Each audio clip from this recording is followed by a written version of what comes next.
Hey friend, long time no see. So I thought it was time to get the podcast going again. I actually thought it was time to get the podcast going again like a few months ago, last year, 2025, very last year.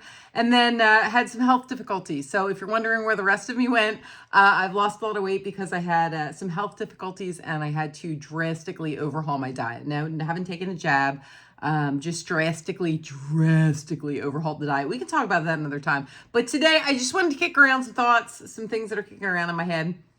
I don't know if you saw this, but there was an innocent man. Well, there was a man released from Tucker prison January 9th. He spent 35 years behind bars. 35 years behind bars. Here's the deal. Charlie Vaughn was accused of murdering 81-year-old Myrtle Holmes of Fordyce back in 1988. Now, DNA evidence didn't match. And he claimed he was innocent. He was incarcerated in connection with the burglary, the rape, and the murder of Holmes, and he was convicted in 1992. So he spent 35 years behind bars. They finally released him, but it was under the offered plea, which, if you ever heard about the West Memphis 3, and if you haven't, like, go down that rabbit hole, because that's a crazy story. But they were also released under the offer plea, which basically says, like, nobody's saying you're innocent. We're just saying you don't have to be in jail anymore, which is, you ought to get something for that. Don't you think? Like, you ought to get something for that. I don't know. Those are just my thoughts. So Golden Globes were a little earlier this week. I watched like that much of them. And mostly because I just don't know who most of them are anymore. It's crazy. It was funny. I was having a conversation with a friend of mine about this a few days ago. And he said, do you think it's age? Do you think it's like we hit a certain age and we stop caring? And I said, you know what? If you had asked me that 10 years ago, I would have said yes. Like unequivocally, yes. I believe that there is that. But I think now there's just too much content. There's too much. How can you know who everybody is? Because once upon a time you had Hollywood and you had 3 networks. And then you had like Hollywood and then you had like 6 networks. But now you have movies and you have what streaming service? Like I can't tell you how many times I do the New York Times puzzles with my sisters, like on text every morning. This is how one's in Pennsylvania, one's in Florida, and I'm where I am. And we do the New York Times puzzles, and the other day, I think it was the Strands one was, I don't even remember the name of the show. Traders, something like that. Never heard of it. Oh, it's on Peacock. I don't have Peacock. You know what I mean? And then as soon as we talked about it, then there was a sponsored ad in like all 3 of our feeds on socials saying, oh, subscribe to Peacock and you can watch it. I never heard of it. So half the celebrities, I don't know who they are anymore because they're on streaming services that I don't have. Man, they snowed us on that one. Remember when the idea was cut the cable and you will do so much better. Cut the cable and you're going to save so much money. And then you just stream. And now there's like 100 streaming services and you're not allowed to share any of them. So it's just, I don't know, kind of crazy. Saw a Washington Post op-ed that we should have a national piece of clothing. Okay, seriously, if we had a national piece of clothing, what would it be?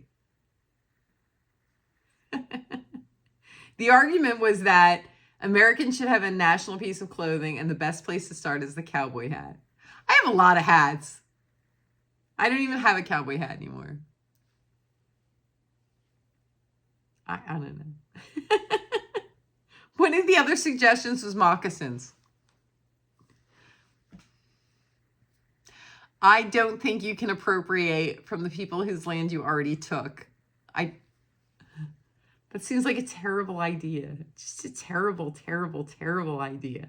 My goodness. Oh, saw this one. This story just had me going. Texas plastic surgeon officially out of the operating room and into serious legal trouble. Dr. Azul Shirazali Jaffer, a 50-year-old plastic surgeon in Sugar Land, Texas, has had his medical license temporarily suspended after regulators say he performed surgeries while drunk, including a tummy tuck and a breast augmentation.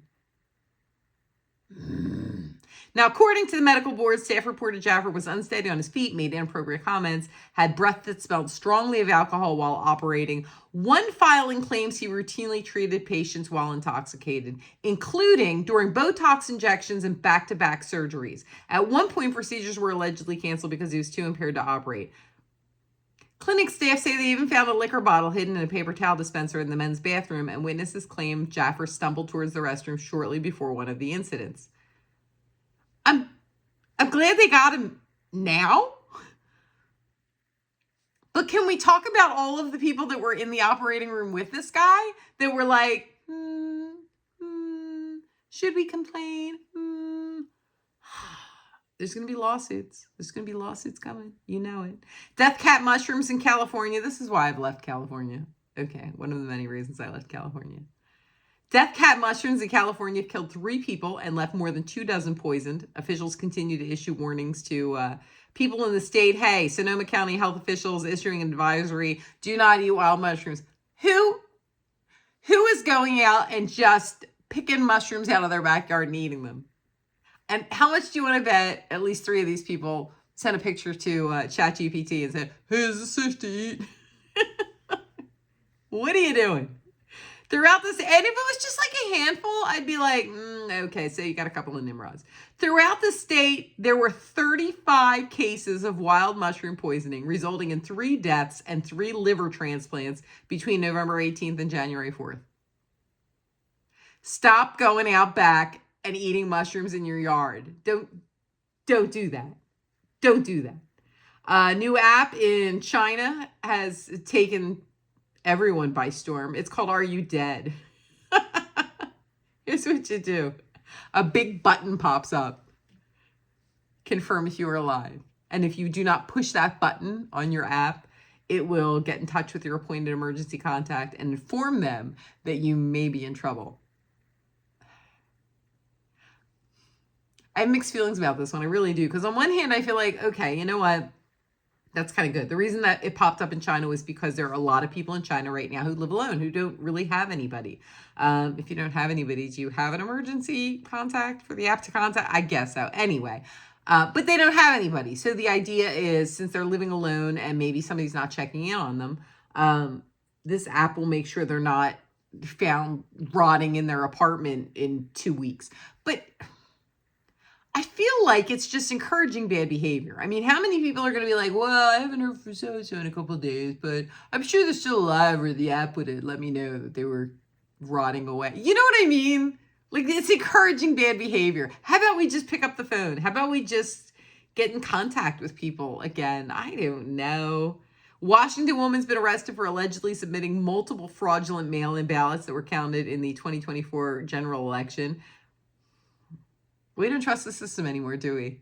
I don't. I feel like, it's all rigged. And it doesn't matter. I mean, honestly, people who think that there's still 2 parties are part of the problem, because there's one party and we're not invited. It just feels very rigged. And you can't have a system that feels rigged. That's just, it's not good. It's not good.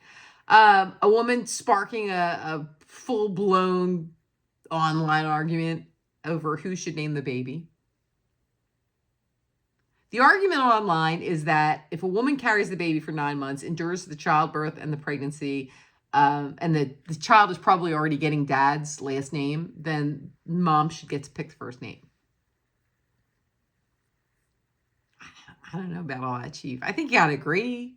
I mean, we have 3 kids, and I picked out all 3 names, but they were all 3 of them. My husband totally agreed. He was like, oh yeah, I like that. That sounds good. Okay. Yeah. Let's do that. So, I mean, that's how we rolled on that one. But as always, your mileage may vary. All right. Peace out. I'm going to go. I've got granola in the oven. I just wanted to check in real quick and talk about a couple of things that were rolling around in my brain like a marble. And so I will see you hopefully tomorrow. I'll catch you here. In the meantime, be good to each other, my friends. And have a great day, because you deserve it.